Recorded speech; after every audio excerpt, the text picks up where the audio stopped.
Today we're reading One Day in the Alpine Tundra.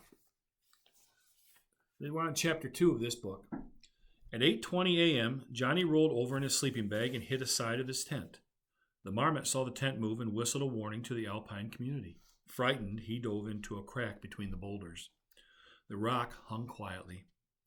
Johnny and his father had climbed to the Alpine meadow the day before.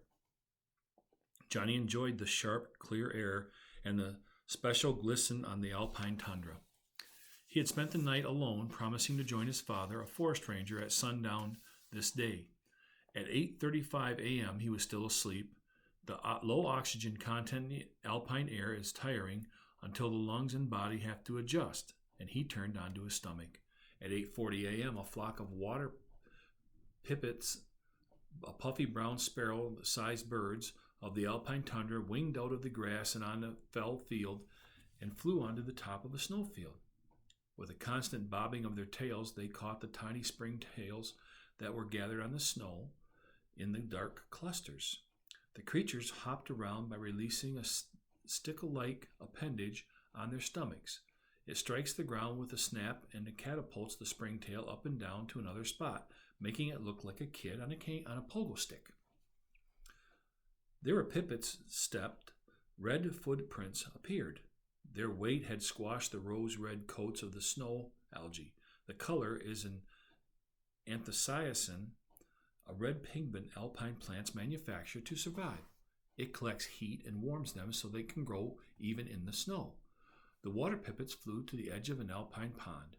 By 9 a.m., the gentle wind of the early morning had become a whistler. It blew shrill tunes on the grass blades and made lugubrious notes as it passed over the cracks between the rocks in the boulder field. It shook Johnny's tent pole, but it only nudged the chickweed plants growing low on the ground by his door. The higher the wind is above the ground, the stronger it blows. The alpine plants have adjusted to this. They do not grow more than a few inches tall, keeping out of the scissor clip of the wind. They have also adapted to the high radiation. Many put out red leaves. Anthocyanin also absorbs the ultraviolet rays and fends off death by radiation. Only a few plants and animals live at the alpine tundra because of the wind and ice and radiation. Fewer than 200 kinds of plants survive there, as compared to 100 million kinds in the tropics. Only 7 species of mammal live on the alpine tundra.